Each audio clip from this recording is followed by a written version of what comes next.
Good evening. Welcome to the first and hopefully last virtual acting showcase. I am Stephen Waldrop, the head of the acting department, and I am joined this evening by my esteemed colleague, Rebecca Servan. This has been a remarkable journey. When we closed the school in March, Rebecca and I were both devastated by the idea of losing contact with our students and giving up on the work that we had all been doing together. We had no idea when we started online acting classes how that was going to work or even what our goals should be. But we dove back into the work, committed to the training of our actors and to the scenes that we had started, and happily, our students totally got behind it. This is different than anything that any of us has done before. We certainly wish that you could see these scenes on stage because nothing is as good as live theater. But we're also very proud of what we all together have accomplished in this format. There are certainly things in this that are beyond our control. Somebody's computer may freeze in the middle of a scene or get totally glitchy. Sometimes there's a lag in reception, which makes the character seem very deeply thoughtful. But we love these scenes, we love these kids, and we're going to honor the work that they've put in on them. So let's dive in. Appropriately enough, we start with the absurd. Christopher Durang is an American playwright originally from Montclair, New Jersey. He's extremely prolific, having written dozens of full-length and one-act plays and even a few musicals and screenplays. He won a Tony in 2013 and a number of Obies for off-Broadway plays through the years. In his writing, he takes on all of the topics that we're not supposed to discuss in public: religion, politics, sexuality, psychotherapy, and in this play, parenting and child rearing. The play is Baby with the Bathwater. By satirizing two parents making every possible mistake in raising their child, he makes the point that the secret to good parenting is putting your own baggage aside and loving your child. We will be presenting three scenes from the play. In the first scene, the baby has just been born, and the parents, John and Helen, are already setting it up for disaster. For instance, they haven't decided yet whether it is a boy or a girl, and believe that the child will decide for itself when it's time, which may turn out to make them way ahead of the curve. So here is the opening scene from Baby with the Bathwater by Christopher Durang.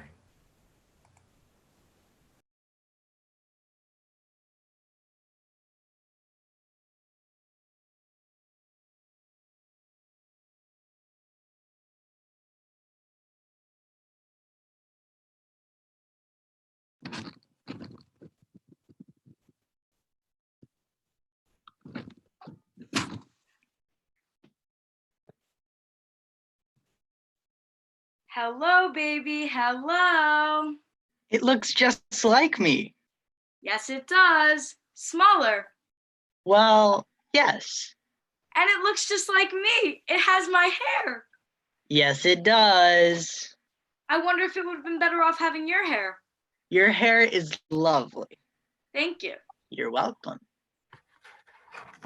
Hello, baby. Hello. Coo! Hoo! Kumquat. Kumquat. Hee-haw, hee-haw. Daddy's little baked potato. Don't call the baby a baked potato. It's a term of affection. It isn't. It's a food. Nobody wants to be called a baked potato. Well, it doesn't speak English. The various books say you should presume your child can understand you. We don't want it to have trouble in marriage or kindergarten because you called it a baked potato. It seems to me you're losing your sense of humor. Bringing up a child is a delicate thing, that's all. We don't want to make the child insane. All right, you're not a baked potato, sweet pea. And you're not a sweet pea either. You're a baby. Baby, baby. I want a divorce. What? You heard me. I want a divorce. Are you crazy? You've read the statistics on children from broken homes. Do you want to do that to our child? I didn't feel ready for marriage, and I still don't. But we love each other. You have black hair. I don't like men with black hair. I like men with light hair, but I'm afraid of them. I'm not afraid of you. I hate you. Is this postpartum depression? Don't talk about postpartum depression with me. You don't know anything about it. Men just don't understand things, do they, sweetie pie? If I can't call it a potato, you can't call it a pie. I didn't call it a pie. You did. You said sweetie pie. Sweetie pie is an expression. You don't go to a restaurant and order sweetie pie. Why do you insist on winning every argument? Oh God, it's crying. What do we do? Sing to it.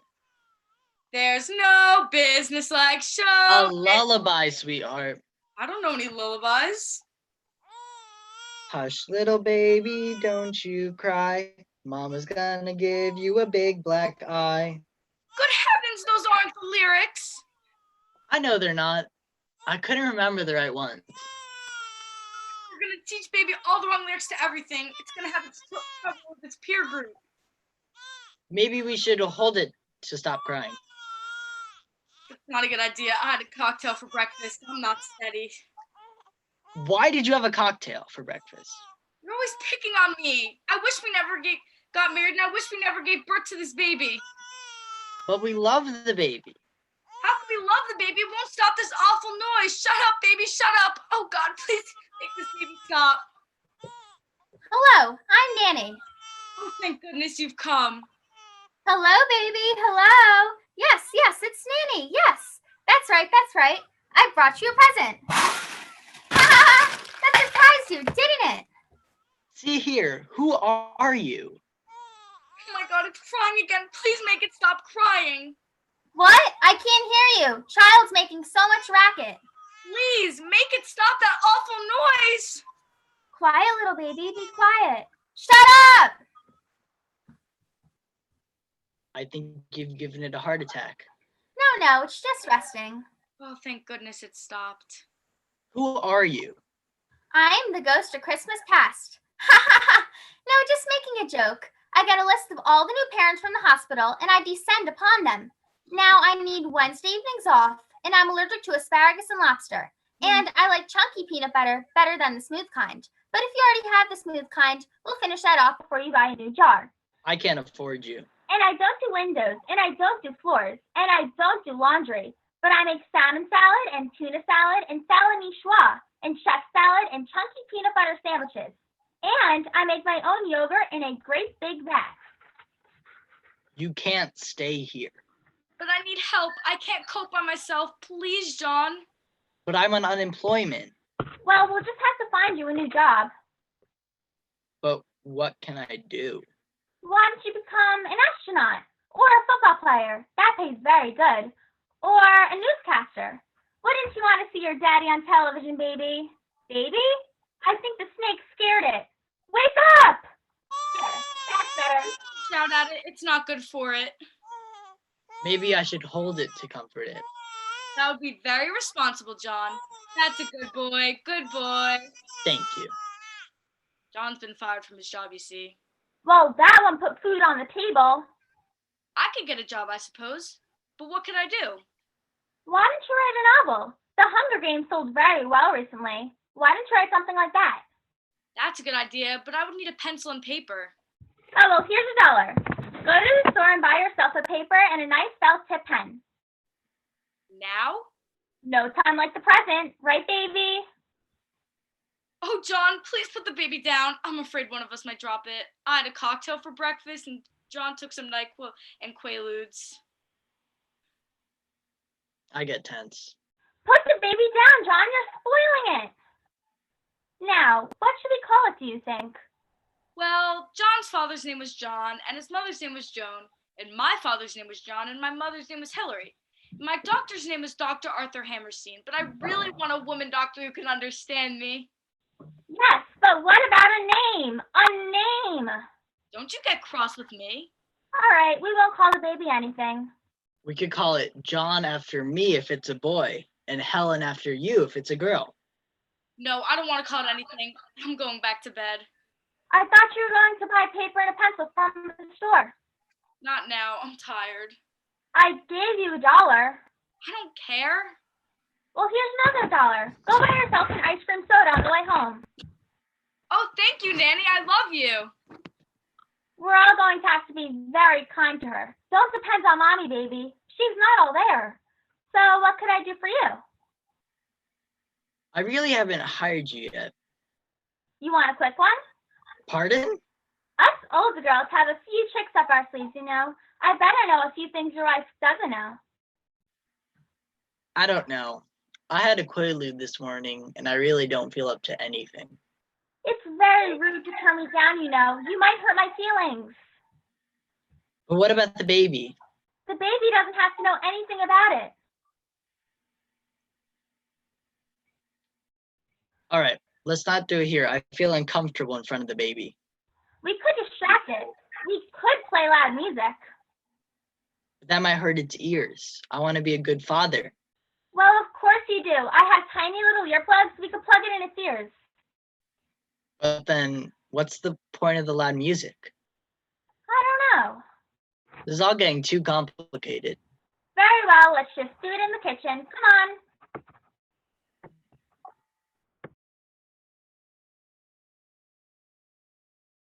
Okay, so this child is not off to a very promising start.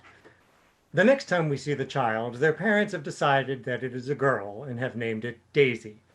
It turns out later in the play that they're wrong. They actually have a son, but they were just too polite to look. So Daisy is now a preschooler. Her parents spend most of their time fighting, drinking, and resenting, and Daisy spends much of her time hiding under a pile of dirty laundry. In this scene, Helen has brought Daisy to the park and is joined there by two other young moms. The park scene from Baby with the Bathwater.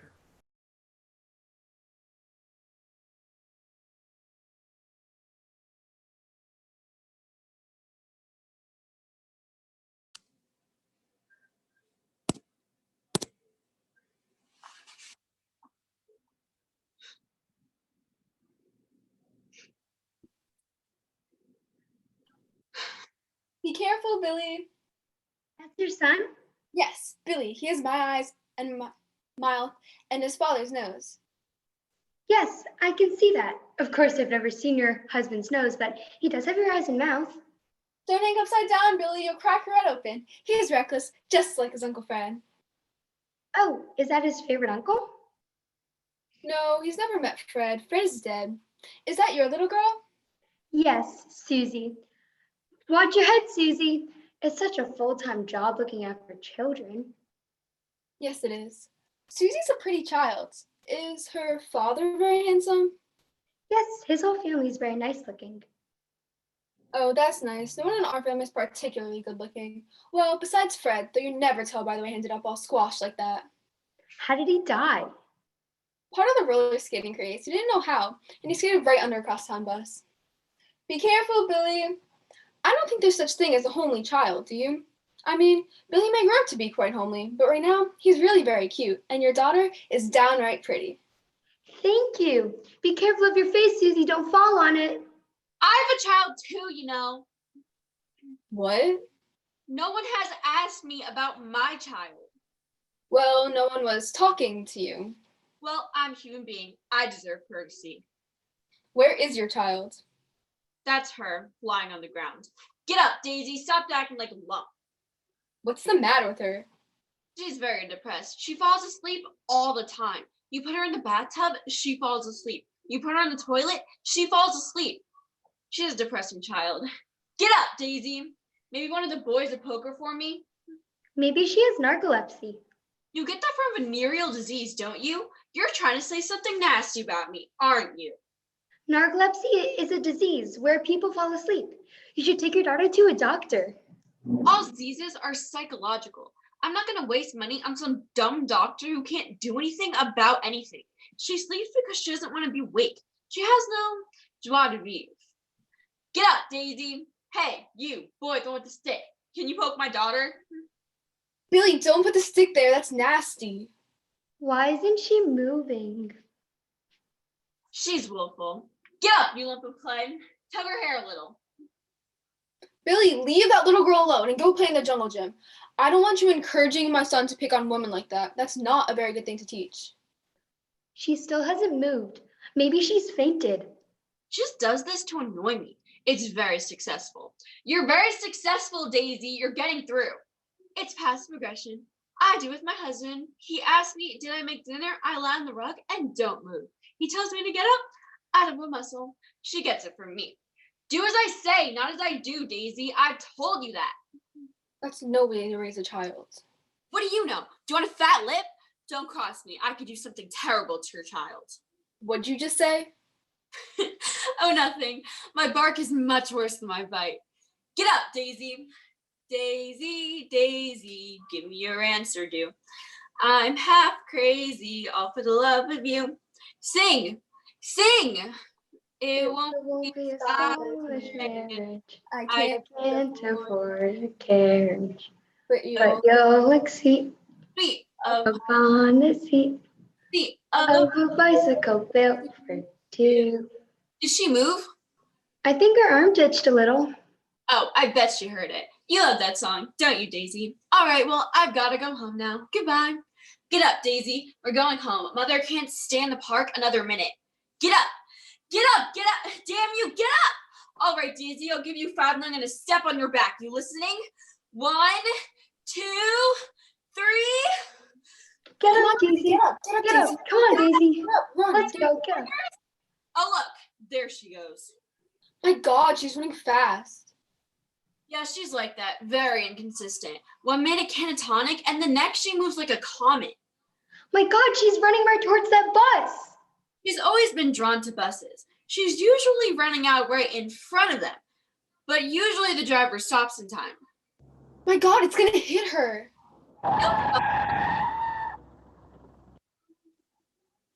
Thank God. It came so close. This happens all the time. I get quite used to it. Oh my God, Daisy, she was almost killed. Oh God, hang in there, Daisy. Don't move, darling, mommy's coming. Good grief. Well, at least the child's safe. Well, don't you think we should do something? What do you mean? I don't know, contact social welfare or something? I don't know. Maybe it's not her child. Maybe she's only babysitting. I don't think so. I don't think we should get involved. Well, fine, we'll do nothing then. We'll wait until we read about the child dead in the newspaper. I read about the child they found dismembered in the garbage cans outside the 21 Club. CBS is going to make a TV movie about it. I don't think television should exploit the suffering of real people like that. They've got all those hours of programming to do. They've got to fill it up with something. I suppose. I wouldn't like to be a television executive. You'd have to have ideas all the time, and then after a while, if people don't like your ideas, they fire you. This is really off the topic about what we should do about that poor child. I don't like to think about it. Well, that won't help the child. I don't like to concentrate on one thing for too long a period of time. It makes my brain hurt. Well, fine, we'll do nothing then. We'll wait until we see the CBS movie about the child found dead under the bus. Come on, Billy, we're going home.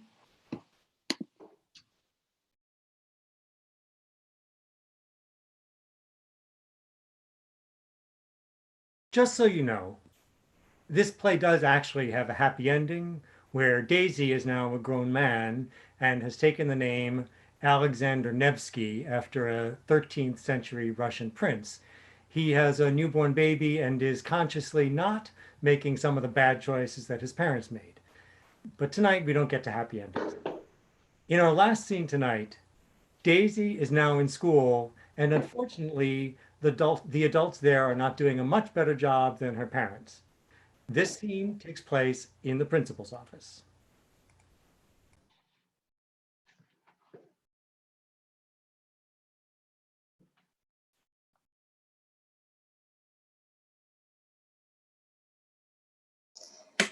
You can send Miss Pringle in now, Henry. Oh, I love having a male secretary. It makes it all worthwhile. Sharpen the pencils, then check the coffee pot, Henry.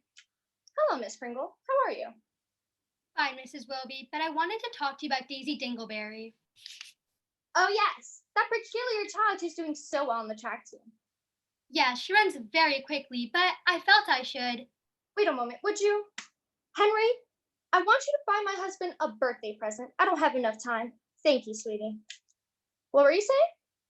Well, I'm worried about Daisy. She's doing very well on the track team, and some days she does well in school. But some days she just stares, and then she's absent a lot. I see. Go on.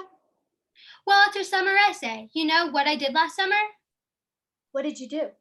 No. It's a topic of the essay. What you did last summer. Oh, Mr. Willoughby and I went to the New Jersey seashore. He was brought up there. It brings back fond memories of his childhood. Bouncing on his mother's knees, being hugged, being kissed. Henry, sweetie, I want you to buy my husband underwear. Pink, the bikini kind, Calvin Klein or something like that. Or you could use your almond catalog if it wouldn't take too long. Mr. Willoughby is a medium. Thank you, sweetie. I'm sorry, what were you saying? About Daisy's essay. What about it? Well, Wait a moment. Henry, I mean, Mr. Willoughby is a medium size. I don't mean he holds seances. I didn't want there to be a misunderstanding. I don't think there was, but just in case, I myself am into black magic. Henry, sweetie, I have taken out a black candle, and I am thinking of you. Do you have a match? no, I'm sorry about Daisy's essay. I'm all ears. Well, Which is a figure of speech. As you can indeed see, I'm a great deal of more than just ears. I have a head, a neck, a trunk, a lower body, and legs and feet. I have legs and feet, Henry. Hope you're working quickly. pay attention to me. Focus your mind on what I'm saying. I don't have all day. I'm sorry. You're right. I will. I admire strong women. I've always been afraid that I might actually be a lesbian, but I never had the opportunity to experiment with that side of myself. You're not interested, are you? You're single. Perhaps you're a lesbian. I'm not a lesbian. Thank you anyway. Neither am I. I just thought maybe I was. Henry, you don't think I'm a lesbian, do you? The intercom's broken. It needs to be repaired. Of course, Henry's a mute anyway. Mrs. Willoughby, please put your hand over your mouth for a moment and don't say anything. I'm all ears. Good, thank you. I was disturbed when I heard Daisy's essay. I want you to listen to it. What I did for my summer vacation by Daisy Dingleberry.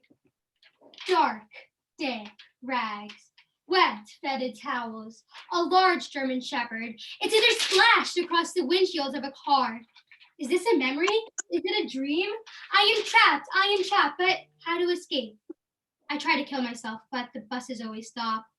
Old people and children get discounts on buses, but still, no one will kill me. How did I even learn to speak? It's amazing. I am a baked potato. I am a summer squash. I am a vegetable. I am an inanimate object who from time to time can run very quickly, but I'm not really alive. Help, help, help! I am drowning. My lungs fill with the summer ocean. Still, I do not die. This awful life goes on. Can no one rescue me? What do you think I should do? I'd give her an A. I think it's very good. Style rambles a bit, but it's unexpected. It's an intriguing combination of E.E. Cummings and Sesame Street. All that I am a baked potato stuff, I liked it. Yes, but don't you think the child needs help? Well, a good editor would give her some pointers granted, but I feel she should stay in school, keep working on her essays. Besides, the school track team needs her. There's no one who runs as fast. I feel this is all premature, Miss Pringle. I feel like she should see the school psychologist. I am the school psychologist.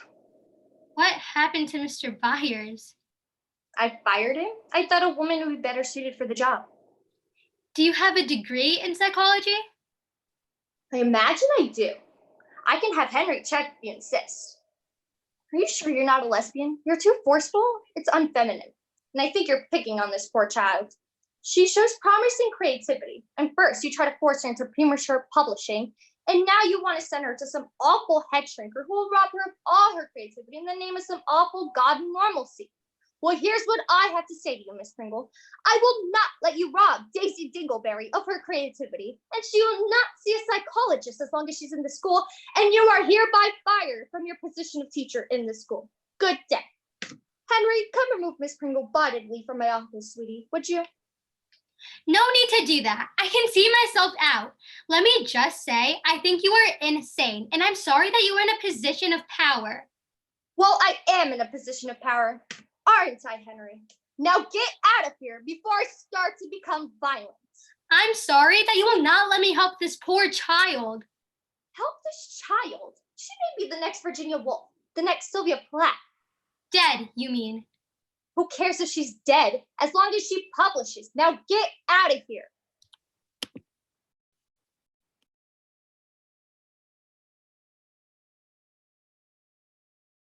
The next 4 scenes are from the Heidi Chronicles by Wendy Wasserstein, and these were co-directed by Rebecca and myself. The Heidi Chronicles won the Pulitzer Prize for Drama in 1989 and tells a personal story of the rise of feminism in American culture from the late 60s through the late 80s. Though feminism offered women more possibilities, it was also a confusing time as women had to decide who they were supposed to be with these new available options. The play follows Heidi's journey as she tries to find her place in this changing world. We start in 1968 with Heidi at a fundraiser for Eugene McCarthy, who was the Bernie Sanders of the 1960s.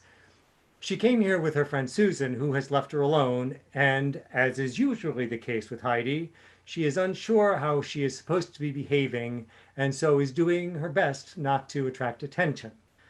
The Heidi Chronicles by Wendy Wasserstein.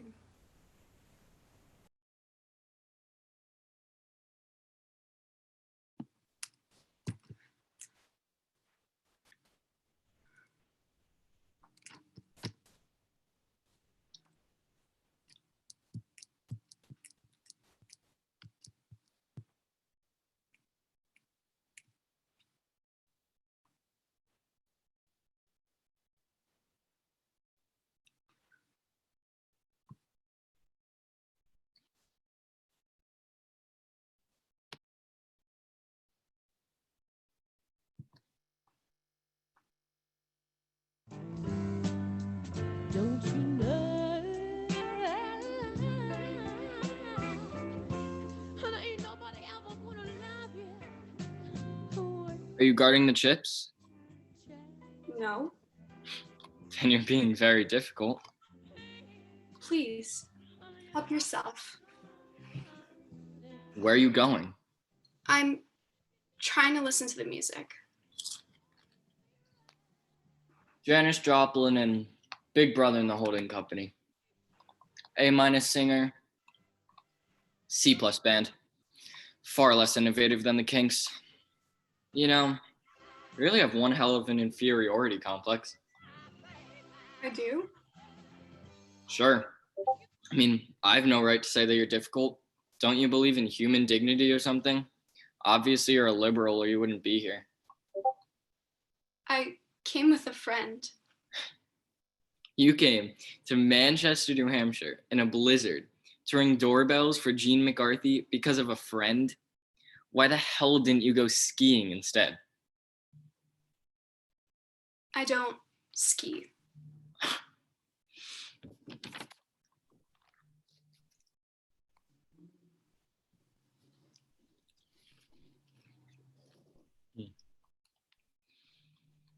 B- texture, C+ crunch. You go to one of those 7 sister schools? How did you know? You're all concerned citizens. I told you, I came because of a friend. That's bullshit. Be real. You're neat and clean for Eugene. Would you excuse me? It's been a pleasure chatting with me. A pleasure. What's your name?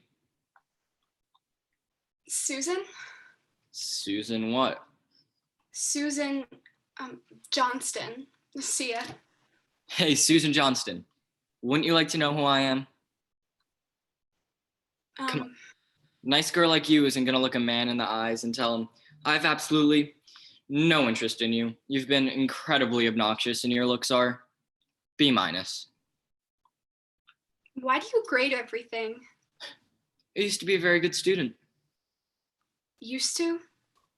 I dropped out of Princeton Woodrow Wilson School of International Bullshit. So, what do you do now? I'm a journalist. I'm just here to have a look around. Do you work for a paper? Did they teach you at Vassar to ask so many inane conversations to keep conversation going? Well, like I said, I have to go meet my friend. Me too. I have to meet Paul Newman. Please tell him Susan says hi. You don't believe I have to meet Paul Newman? I'm sure you do. I'm picking him up at the airport and taking him and Mr. MacArthur to a press conference. Paul's a great guy. Why don't you come drinking with us? We can rap over a few brews. I can't, sorry. Why not? I just can't. Susan, let me get this straight. You would rather drive back to Poughkeepsie with 5 virgins in a Volkswagen discussing Norman Mailer and birth control than go drinking with Paul Newman, Eugene MacArthur, and Scoop Rosenbaum? You're cute, Susan. Very cute. And you are really irritating. That's the first honest thing you said all night. Lady, you better learn to stand up for yourself. I'll let you in on a scoop from Scoop. Did they teach you construction like that at Princeton? I dig you, Susan. I dig you a lot. Can we say like instead of dig? I mean, while I'm standing up for myself. I like you, Susan. You're prissy, but I like you a lot. Well, I don't know if I like you. Why should you like me? I'm arrogant and difficult, but I'm very smart, so you'll put up with me. What? What? You're thinking something. I was actually wondering what mothers teach their sons that they never bother to tell their daughters. What do you mean? I mean, why the hell are you so confident? 10 points for Susan. Have we moved on to points from letter grades? There's hope for you. You're gonna be quite the little Politico. I'm planning to be an art historian. Please don't say that. That's really suburban. I'm interested in the individual expression of the human soul, content over form. You really are a special kind of liberal. Isn't Paul Newman waiting for you, Scoop? Isn't your friend waiting for you? Heidi. Basket, Rosenbaum, 30 points. Score is 30-10. How did you know my name? I told you, I'm a journalist. Do you really think anything gets by the Liberated Earth News? That's your paper? Editor-in-chief. Circulation 362 and growing. Okay. Truth. I know your name is Heidi because it says so. Right there in her name tag. Heidi. Heidi. Oh. Oh. Oh, well. You don't have to look at the floor. I'm not. I've got nothing on you so far. Why are you so afraid to speak up? I'm not afraid to speak up. Heidi, you don't understand. You're the one whose life this is all going to affect. It has to. You're a very serious person. In fact, you're the unfortunate contradiction in terms. A serious, good person. Thank you, I guess.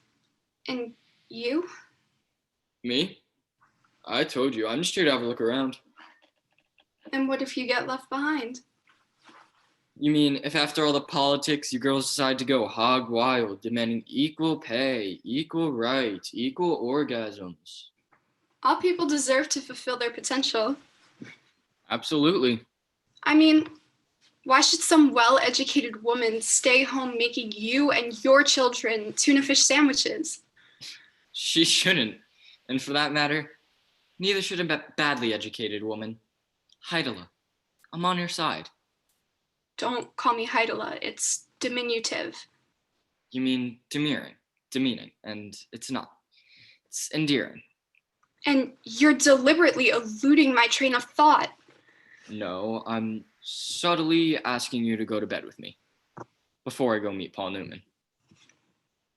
Oh, You have every right to say no. Can't guarantee absolute equality of experience. I can take care of myself, thanks. You've already got the lingo down, kiddo. Pretty soon you'll be burning bras. Maybe I'll go hog wild. I hope so. Are you a virgin? Excuse me? If you choose to accept this mission, I'll find out one way or the other. That's okay. Why do you cover your mouth when you talk about sex? Hygiene? I'm honored. You're a serious, good person. Maybe you'll think fondly of all this in some Proustian haze when you're 35 and picking your daughter up from the ethical culture school to escort her to cello class before a dinner with Dad, the noted psychiatrist and Nero poster collector. No, I'll be busy torching lingerie. Maybe I'll remember it one day when I'm 35 and watching my son's performance as Johnny Appleseed. Maybe I'll look at my wife who puts up with me and flash on when I was editor of a crackpot liberal newspaper. Thought I could fall in love with Heidi Holland, the canvassing art historian, that first snowy night in Manchester, New Hampshire, 1967. Are you guarding the chips? No, I trust them.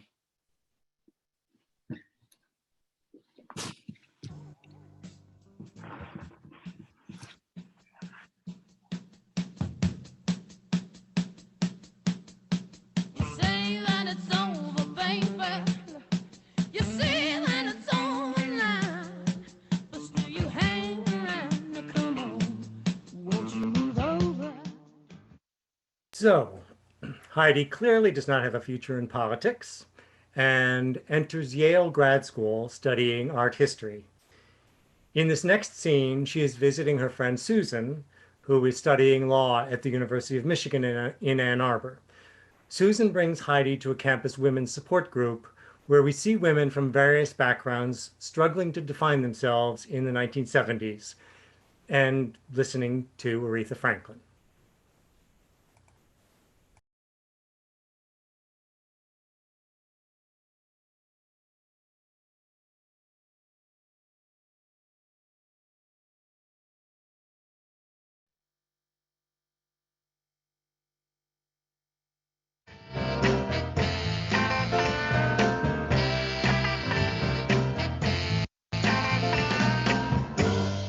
What you want, baby, I got it.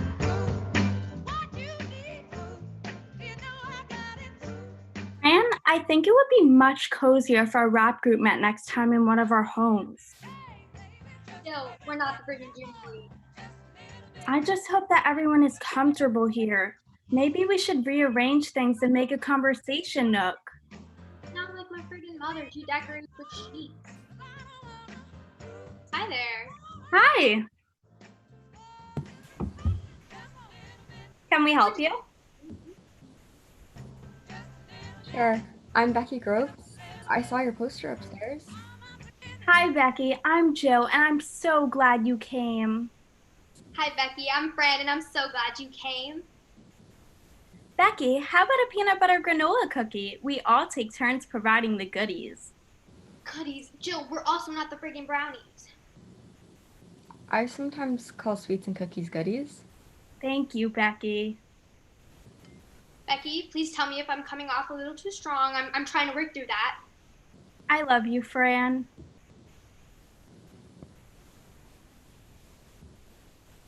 I'm sorry, we're late. Those snowdrifts were mammoth. Yeah, bigger than Aphrodite's tits. Hello, Susan. It's so good to see you. Hello, Susan. It's so good to see you. This is my friend Heidi. She's visiting for the week. Hello, Heidi. It's so good to see you. This is Becky, who's joining us this week. Hello, Becky. It's so good to see you. All right, let the good times roll. I'd like to call to order this meeting of the Heron Street Ann Arbor Consciousness Raising Rap Group. Heidi, Becky, since you're new, I want you to know that everything here is very free, very easy. I've been a member of this group for about 5 months now. I'm a mother of four daughters, and when I first came, I was, as Fran would say, a friggin' hostess cupcake. Everybody in my life, my husband Bill, my daughters, my friends, could lean on perfect Jill. The only problem was there was one person I'd completely forgotten to take care of. Who was that? Jill. I feel that way sometimes. We all feel that way sometimes. You do? No, we grew up on the freaking Father Knows Best, and we think we have rights. You think Jay and Wyatt demanded satisfaction from Robert Young? No friggin' way! I love you, Fran. I love you too, Fran. Fran, sometimes I think you let your defensiveness overwhelm your tremendous vulnerability. Becky, Heidi, you should know that Fran is a gifted physicist and a lesbian, and we support her choice to sleep with women. Sure. Do you support my choice, Heidi? I'm just visiting. I have to say that I don't feel comfortable with the just visiting in the room. I need to be able to come to you as my sisters. Okay, Heidi Ho? Okay. Just don't judge us, Christ. We spend all of our lives having men judge us. All right, let the good times roll. I'll start. This week, I feel like I made a little headway, but I'm also afraid I fell back a few paces. What did you decide to do about the law review? I accepted the position. Good. Becky, I was seriously considering beginning a law journal devoted solely to women's legal issues, but after some pretty heavy deliberation, I decided to work within the male establishment power base to change the system. Susan, I'm so proud of you for making a choice. Do you know my mother would have married me for this position? What are you bullshitting about? You're going to work from within the male establishment power base, and I'm going to date freaking Trisha Nixon. Susan, either you shave your legs or you don't. I love you, Fran. I scared the hell out of you, Susan. Why are you yelling at her? Becky, Fran is one of the most honest people I've ever met. She's a great friend. She kind of sounds like Bobby. Who's Bobby? Well, Bobby's my boyfriend. Well, we kind of live together. My father and mother split up last year. My father's in the film department here. Last year he made this documentary called The Flower Children of Ypsilanti. It won a whole bunch of awards and stuff. Is your father Ed Groves? That's a great documentary. You've seen it? I'm a graduate student. That means I go to a lot of movies. Well, remember the girl with the blonde hair and all the rope bracelets who wanted to go to San Francisco to sleep with Donovan? That's my father's other wife. Friggin' mellow yellow. That's illegal. They're not really married. She just kind of wears his ring. Anyways, when my mom found out, she freaked. So she went to Eastland in California. I think she's talking to a tree or something. She said she was only going to be there for a week, but it's been 6 months. So I asked Bobby if I could move in with him, at least until after I finish high school. But it's kind of not working. I don't know. You don't know what? Well, I try to be super nice to him. I cook all of his meals, and I never disagree with him. But then he just gets angry or stoned. So when I need to think things through, I lock the bathroom door and I cry. But I try not to make a sound. You're all gonna hate me, right? Lamb, no one here is ever gonna hate you. Becky, do you want to stay with me and my family for a while? I love you, Jill. I love you too, Jill. But I thought you had to learn how to take care of Jill. Women like us have to learn to give to those who appreciate it instead of those who expect it. And those cocky bastards have been expecting it for centuries. Well, I think you're all fantastic. You're the best woman I've ever met. Thank you, Becky. I'd like to hear from our visitor. See what she thinks of our rap group so far. I thought you don't want to be judged. I'm asking you to share, not to judge. Well, I think Jill is very generous. And I think that the girl with the rope bracelet would have been much happier with Donovan. Heidi, where do you go to school? New Haven. Becky, New Haven means Yale in Eastern egalitarian circles. I'm in the art history graduate program. My interest is in images of women from the Renaissance Madonna to the present. A feminist interpretation? Humanist. Heidi, either you shave your legs or you don't. I'm afraid I think body hair is in the realm of the personal. What is your problem, woman? I don't really want to share that with you. I'm stingy that way. My friend Heidi is obsessed with an asshole. Susie, that's personal. Personal has kept us apart for so many years. Personal means I know what I'm doing is wrong, but I have so little faith in myself that I'm going to keep it a secret and go right on doing it. Heidi, can I rub your back? Sometimes it helps my mom. We shouldn't force her. Maybe Heidi isn't at the same place we are. I am at the same place you are. How are you at the same place we are? What? Heidi, every woman in this room has been taught that the dreams and desires of her husband, boss, or her sons are more important than her own. And it's for us, right here, right now, to make what we want, what we desire, to be just as vital as it would undoubtedly be for any man. Then we can really go out and make a difference.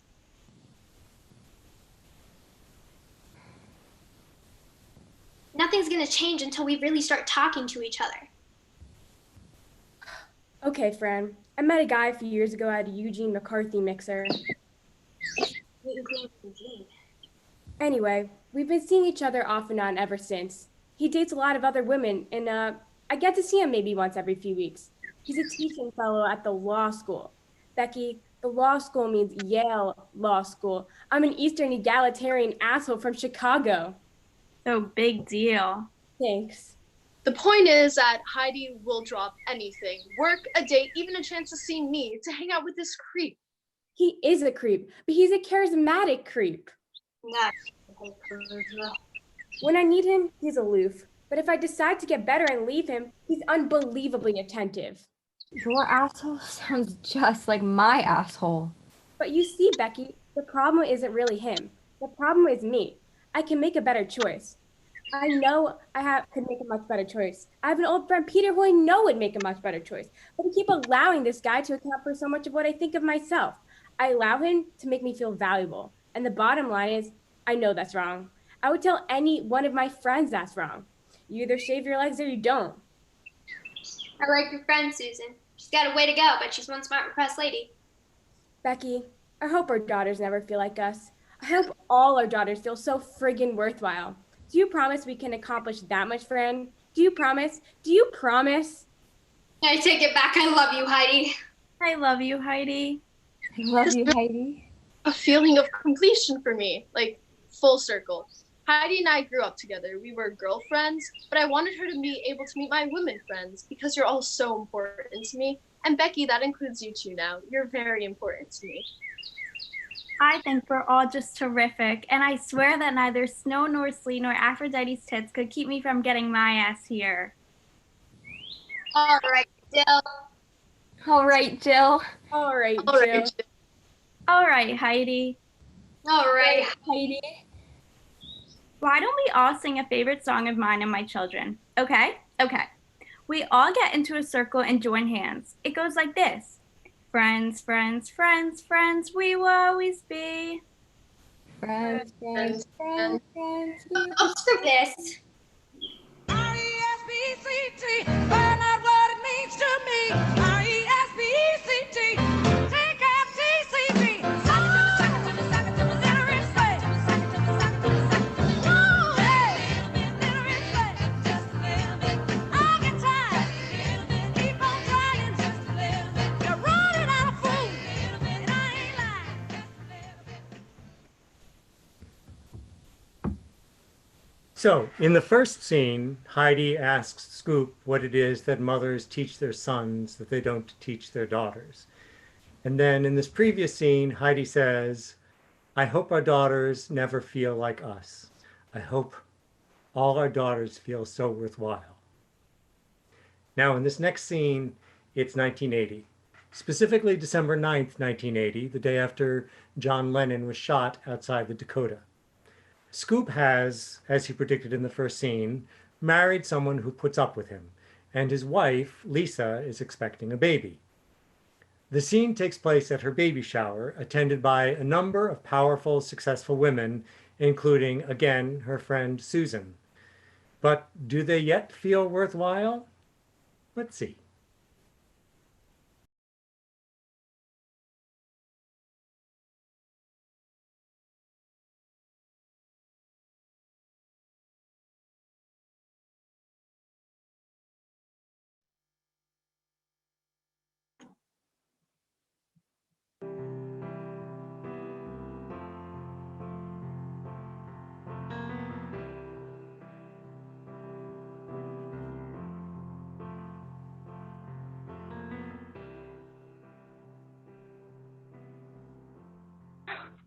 Oh, that's adorable. The robe and a nightie.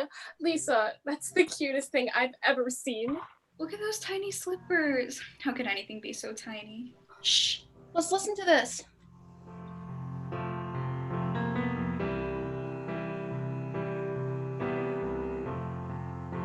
I don't think I can listen to much more of this or I'll start crying again. Let's put on a different song. Something snappy. When they were all together like Rocky Raccoon. Been a hard day's night was on my stereo the first time I swept with my high school boyfriend. His signature was twisting and smoking simultaneously. Here Comes the Sun was on my stereo the first time I slept with Scoop. Really? What can I say? I've always been an oddly well-adjusted and cheerful person. You're just normal. Thank you, Denise. You're a sweet sister. That must be Heidi. Cha-Cha will get it. I told Heidi to come right over after the park. I can't believe people actually went to that. She was curious, and I think she was really upset. Well, we were all upset. Thought of mass sweeping with Yoko in Central Park. Hi, sorry I'm late. Lisa, lovely to see you again. See, you can tell she's been living in England. She says lovely with every chance she gets. Heidi, this is Lisa's sister Denise, and you know Betsy. Sure, we go back to my Liberty Earth News days. Betsy's managing editor of Scoop magazine. I saw a copy of Boomer in London. Looks terrific. Lisa, let's get this woman some wine. Susie, how about some more? I can't. I've been living on rabbit food for a month, and I'm still a truck. Scoop says you're the most handsome woman he knows. Handsome means truck. My sweet husband says men prefer women with a little thigh. Well, right. Lisa, how about another gift? Definitely time for another gift. Hey, who was that naughty from? Patty Bennett. Why did Patty leave so early? Patty's daughter didn't get into kindergarten at ethical culture, and now Charlie's making the entire family go into therapy. You're joking. Today's their first session. Really? Sure, everybody signed this one up for a cram course for the ERBs. What's that? They're the SATs, but for nursery school. And they have cram courses? I really have been living out of the country for too long. What's Charlie Bennett's daughter's name? Jennifer. Oh, I hate those J names. So common. Scoop wants to call this one Maggie or Pierre in honor of his French-Canadian roots. This is from Susie. This one's a thank you present. With Heidi gone, I couldn't have survived moving here without you and Scoop. Where'd you live before? Montana. You lived in Montana? Before business school, I belonged to a women's health and legal collective there. You mean like a dude ranch? Like a feminist dude ranch. Denise, have you never heard of a women's collective? Oh, sure I have. Oh, this is fabulous. I've never seen a leopard snuggling. That's hysterical. I love it. Don't you love it, Heidi? Susan, this could have only come from you. I mean, it's just so... Susan! That's me. Wild, practical, and 50% rayon. Thank you, Susan. What did you decide to do about LA? Yeah. I've accepted the position. What position? I took a job in LA as executive VP of a new production company. They wanted someone with a feminist and business background, targeting the 29 to 35-year-old female audience. Lisa, you know some fantastic woman. I tell you, this is one power shower. Hear, hear. Heidi, I know some of those Hollywood people can be pretty dreadful, but if I don't take the job, someone who cares a lot less will. I'd move to LA in a minute. This one has no card. Oh, that's mine. Hi, Scoop was so excited when I told him you'd be coming here today. He was so sorry to have missed you. He had to go up to Princeton for one of those looking forward to the 80s, looking back on the 70s panels. I should have been on that panel. I smoked and drank things with Scoop on Liberated Earth News in 1969 that made 3 Mile Island look like a health spa. The topic was something along the lines of, what does the election of Ronald Reagan mean to the greening of America? Good question. Everyone says he's great for the economy. Cheer up, kids. The 80s are going to be great.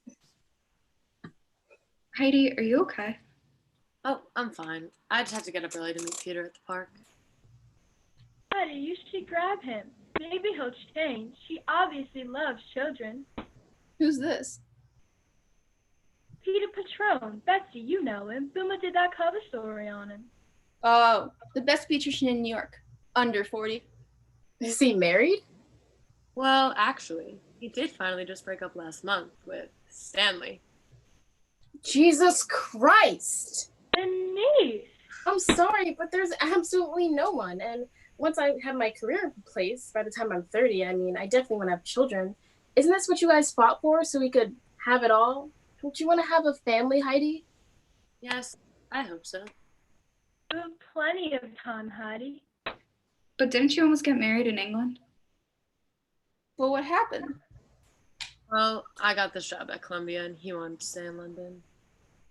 Oh, it's just so unfair. All my single woman friends are such fabulous, attractive people. I wish I knew somebody for each of you. But Denise is right. There's absolutely no one. Heidi, this is so sweet. Look at its little head. I want to marry this. I can't believe it. I mean, this could have only come from you. I know. It's just so Heidi. Actually, it's a heffalump. Half elephant, half hippo. From Winnie the Pooh story. I'm a heffalump, half elephant, half lump. And now I'm drunk enough to deliver a nasal passage. I have to tell you, Heidi, that I loved In the Light Floods In from the Left. You know, a lot of people are talking about your book, Heidi. This TV show I'm like a production assistant at, Hello, New York, is devoting a series to women in the 80s.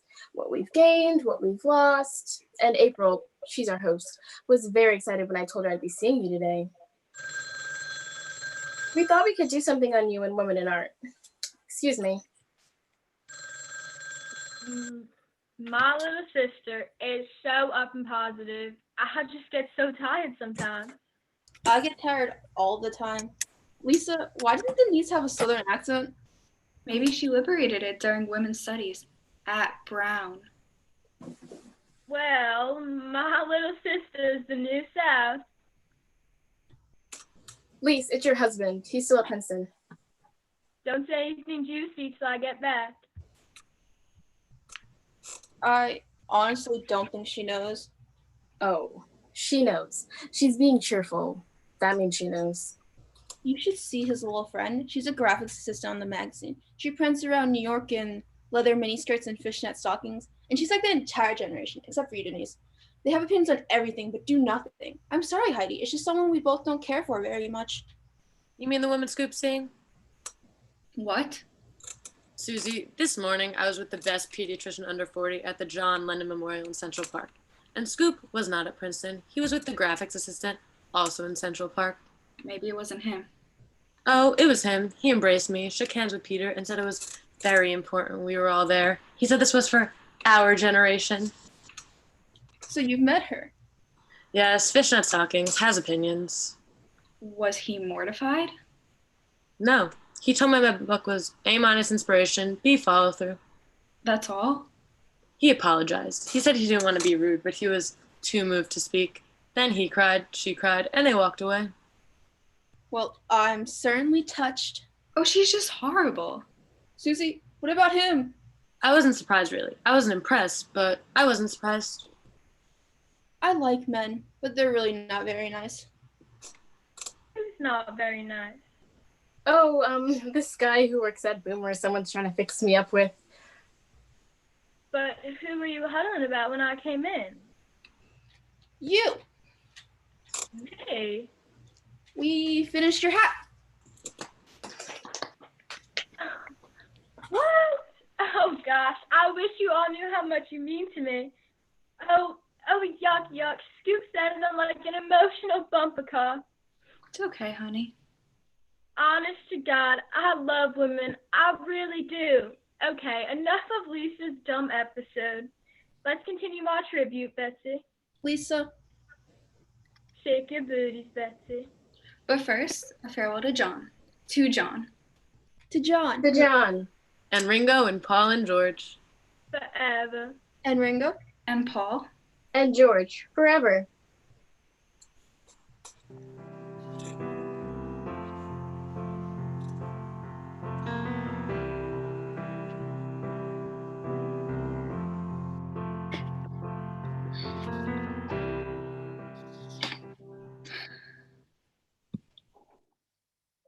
In the final scene we're presenting from Heidi Chronicles, it's 1984. Heidi is waiting for Susan in a trendy New York restaurant. They've been out of touch for a while, and Susan has moved to LA, where she is developing TV shows for a network. Susan has clearly decided that money and success are what will make her feel worthwhile. Heidi, though successful as well, still isn't sure that that is what will make her happy. The restaurant scene from Heidi Chronicles.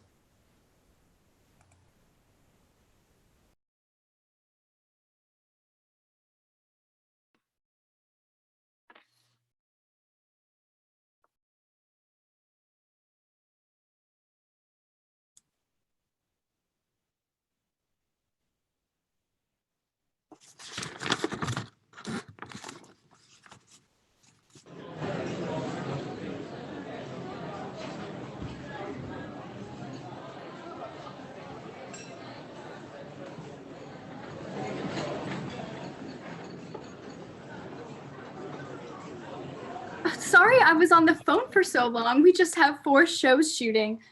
I just know everybody in this restaurant. There must be no one in LA. Everybody's here. Honey, I'm so glad you called me. It's so great to see you. Nice to see you too. I'm famished. Are you famished? The service here is very slow. Why hasn't the food come yet? Oh, so where were we? I want to know everything. What did you say you've been doing recently? I've been working. I got a grant to put together a small show of Lily Cabot Perry. She's an American painter from the Cabot Lowell family who spent 10 years living next door to Monet. Are you writing? A little. Women in art, women in madness, women in brand, the usual. Jesus, I miss talking to real people. Waiter, where is our lunch? We've been sitting here for at least an hour. So, Heidi, dear, sex and violence, are you seeing anyone? Well, there's this lawyer. He calls me Angel and says he loves me, but he doesn't like me to call him after 10 o'clock. I hate curfews. So no, there's no one important. I tell you, Heidi, it's rough. Every other woman I know is either pregnant or just miscarried. Honestly, I've had more fertility lunches. I'm planning to start my family at 60. I hear there's this hormone in Brazil. Honey, we'll shoot a movie there and take treatments. Susie, do you ever feel... Honey, if we've reached the part of our conversation where you asked me what I did alone for my 35th birthday, I'm frankly not interested. It's not that. It's just... You know, you've developed this very bizarre habit of not finishing your sentences.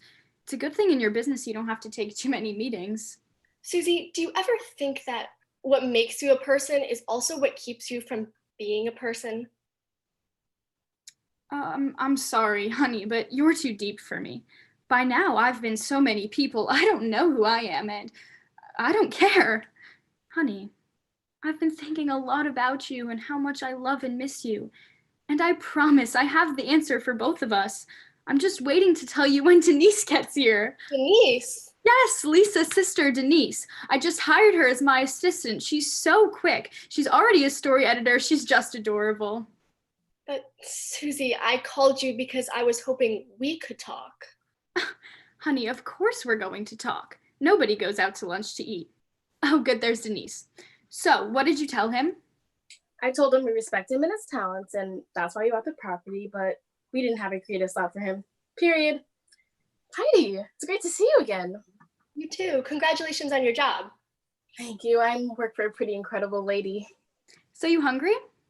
No, I'll just have coffee. Waiter, 1 coffee, and I'll have my swordfish dry, no butter at all. Heidi, when I told Denise you had called yesterday, I was so excited. Besides for the obvious reason that we both love you and miss you, and you're one of our favorite people in the world. Oh, these breadsticks are fabulous. For a while now, I've been wanting to create a half-hour show about 3 women turning 30 in a large urban center.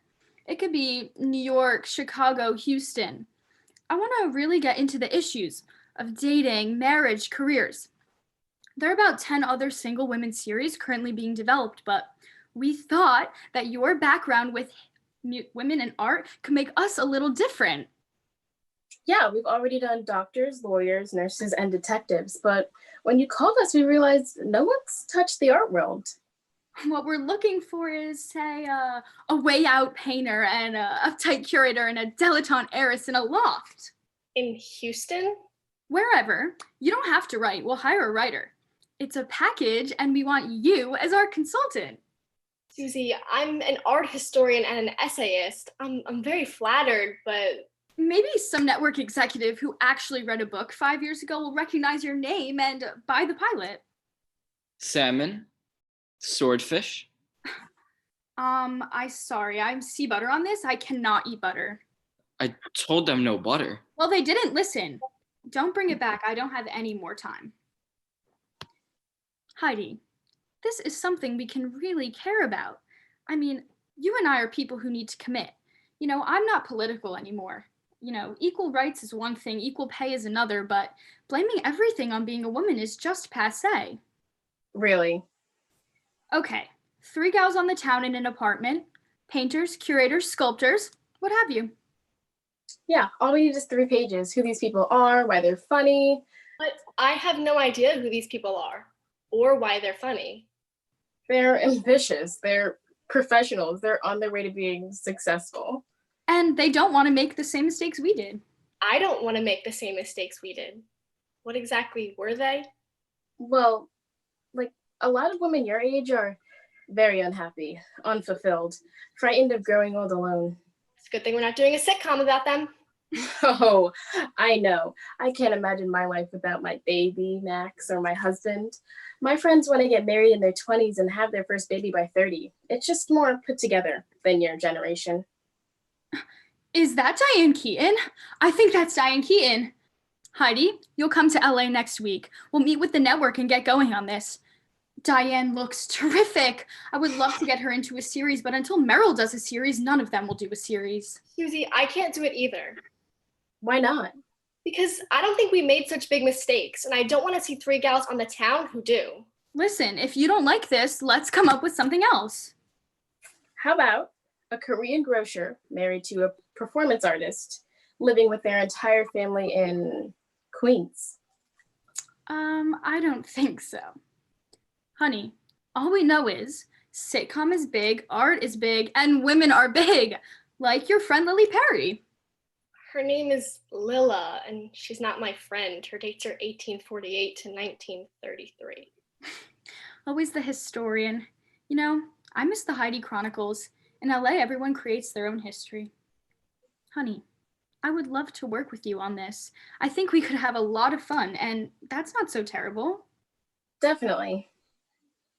Denise, I think Diane is leaving. Lunch is on me. Heidi, I hope we didn't offend you. Heidi's not offended. She just doesn't want to do it. Goodbye, Heidi. Goodbye, Denise. I'm sorry I didn't have a creative slot for you. Diane! Bye, Heidi. Don't forget we have a date for hormones in Brazil. Wish me luck. Keep the faith.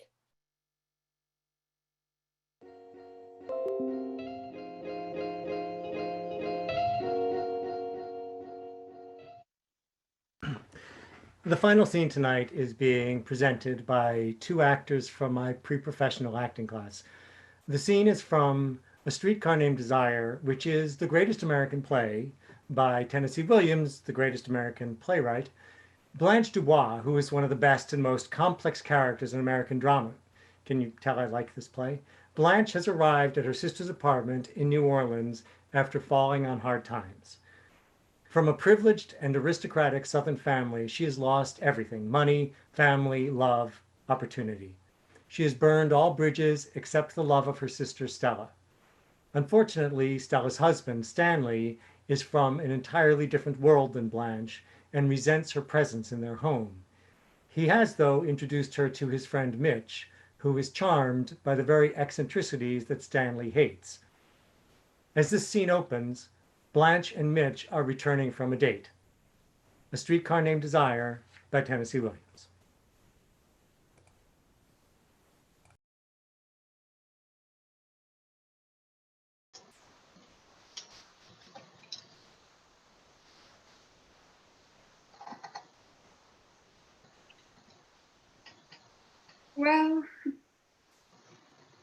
Well, I guess it must be pretty late and you're tired.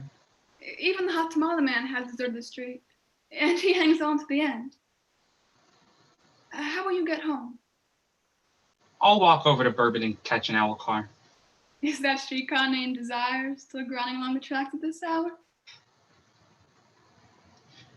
I'm afraid you haven't gotten much fun out of this evening, Blanche. I spoiled it for you. No, you didn't. I felt all the time I wasn't giving you much entertainment. I simply couldn't rise to the occasion. That was all. I don't think I've ever tried so hard to be gay and made such a dismal mess of it. I get 10 points for trying. I did try. Why'd you try if you didn't feel like it, Blanche? I was just obeying the law of nature. Which law is that? The one that says the lady must entertain the gentleman. Want no dice? See if you can locate my car key in my purse. And I'm so tired, my fingers are all thumbs. This it? No, honey. That's the key to my trunk, which I must soon be packing. You mean you're leaving here soon? I've outstayed my welcome. This it? Oh, Eureka! Honey, you go ahead and open the door while I take a last look at the sky. I'm looking for the Pleiades, the Seven Sisters. But these girls are not out tonight. Yes, they are. There they are. All in a bunch coming home from the little bridge party. You get the door open? Good boy. I guess you want to go home now. Can I kiss you goodnight? Why do you always ask me if you may? I don't know if you want me to or not. Why should you be so doubtful? That night when we parked by the lake and I kissed you, Honey, it wasn't the kiss I objected to.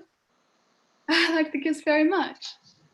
It was the other little familiarity that I felt I'm glad to discourage. I didn't resent it. Not a bit in the world. In fact, I was somewhat flattered that you desired me. But, honey, you know as well as I do that a single girl, a girl alone in the world, has got to keep a firm hold on her emotions or she'll be lost. Lost? I guess you are used to girls that like to get lost. The kind that get lost immediately. On the first date. I like you to be exactly the way you are because in all my experience, I have never known anyone like you. Are you laughing at me? No, honey. Well, why don't you come on in? We'll have a nightcap. Let's leave the lights off, shall we? You just do what you want to. The other is more comfortable. Go on in. This crashing out in the dock is my search for some liquor. You want a drink? I want you to have a drink. You have been so anxious and solemn all evening. And so have I. We have both been so anxious and solemn. And after these last few remaining moments of our lives together, I want to create joie de vivre. I'm lighting a candle. That's good. Sit down. Why don't you take off your coat and loosen your collar? I better leave it on. No. I want you to be comfortable. I'm ashamed of the way I perspire. My shirt is sticking to me. Perspiration is healthy. If people didn't perspire, they would die in 5 minutes.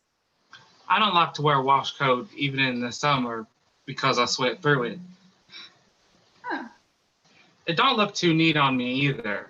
A man with a heavy build has got to be careful of what he puts on him so he don't look too clumsy. You are not too heavy. You don't think I am? You're not the delicate type. You have a massive bone structure and a very imposing physique. Thank you. Last Christmas, I got a membership to the New Orleans Athletic Club. Oh, good. It was the finest present I ever was given. I go there and I keep myself fit with the weights. Before I went there, I was getting soft in the belly. Now my belly is nice and hard. So hard that a man can punch me and it don't hurt me. Go on, see. Gracious. Guess how much I weigh, Blanche? Oh, I'd say in the vicinity of 180. Guess again. Not that much. More. Well, you're a tall man and you can carry a good deal of weight without looking awkward. I weigh 207 pounds and I'm 6'1" 1/2 inch tall in my bare feet without shoes on. And that's what I weigh stripped. Oh my goodness me. It's awe-inspiring. My weight isn't a very interesting subject to talk about. What's yours? My weight? Yes. Guess. Let me lift you. Samson, go on. Lift me. Well? Light as a feather. You may release me now. Huh? I said unhand me, sir. Now, just because Stanley and Stella aren't at home is no reason why you shouldn't behave like a gentleman. You just give me a slap whenever I step out of bounds. That won't be necessary. You're a natural gentleman. One of the very few left in the world. I don't want you to think I'm a severe old maid school teacherish or anything like that. It's just, well, Huh? I guess it's just that I have old-fashioned ideals.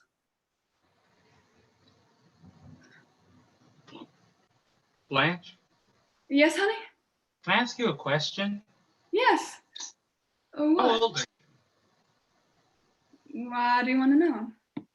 I talked to my mother about you and she said, how old is Blanche? And I wasn't able to tell her. You talked to your mother about me? Yes. Why did she want to know my age? I told her how nice you were and I liked you. Are you sincere about that? You know I was.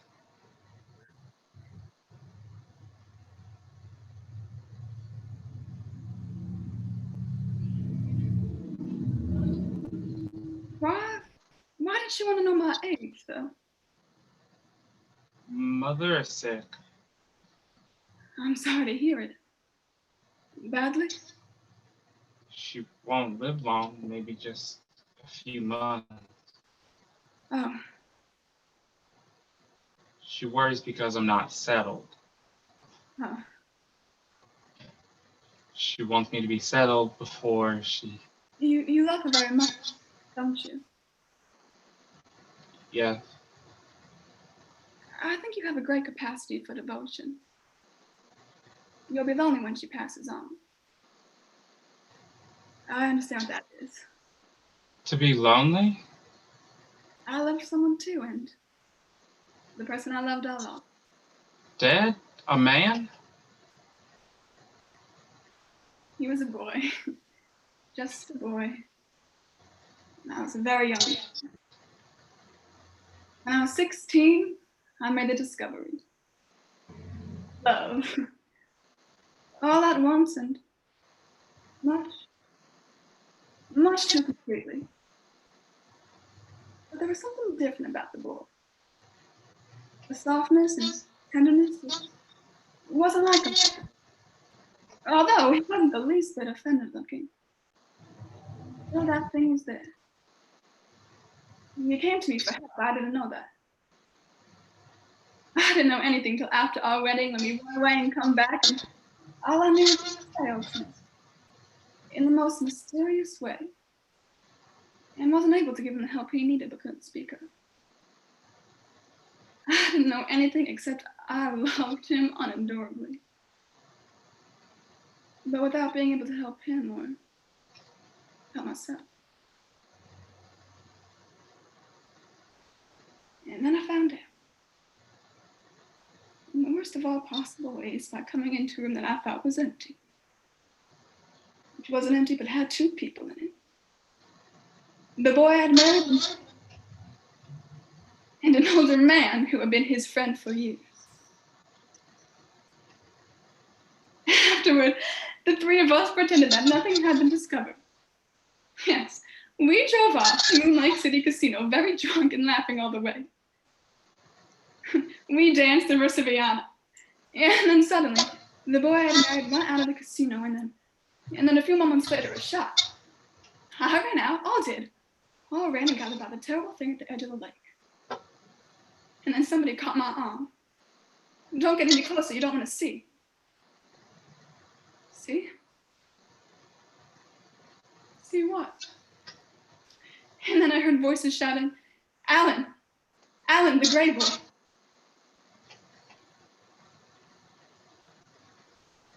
He stuck the revolver into his mouth. But the back of his head had been blown away. It was because on the dance floor, unable to stop myself, I suddenly said, I saw. I know you disgust me. And then the searchlight that was turned on the world was turned off again. And never for a moment since then has there been a light that's stronger than this kitchen candle. You need somebody and I need somebody too. Me and you, Blanche? Sometimes there's God. So quickly.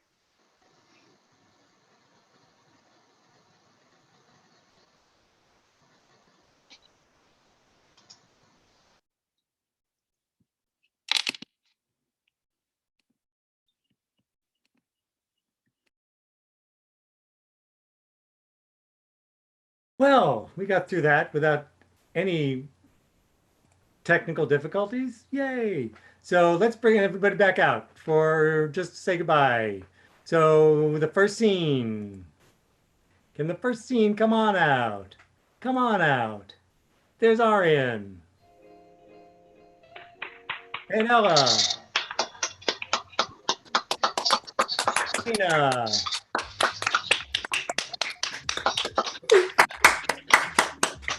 And the next scene is Ashton, Haley, and Hannah. Good job, guys.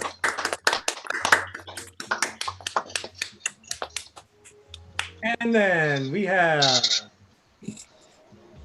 Sarah Pereira and Sonia.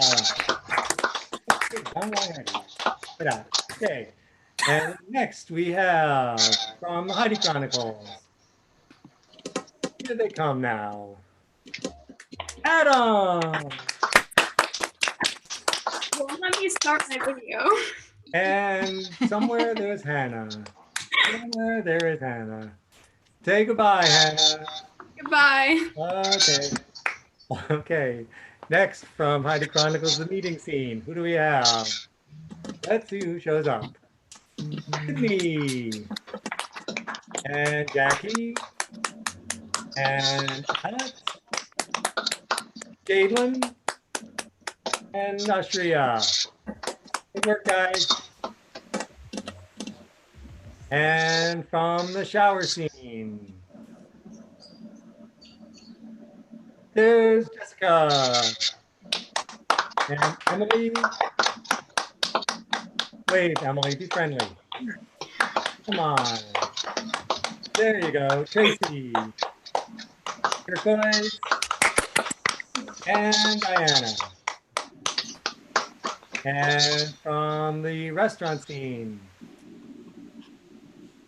there's Riley, there's Matt, and Lindsay. And then from Streetcar Named Desire, there's Taylor and Greg. Wonderful job, guys. So can we bring Rebecca out, please?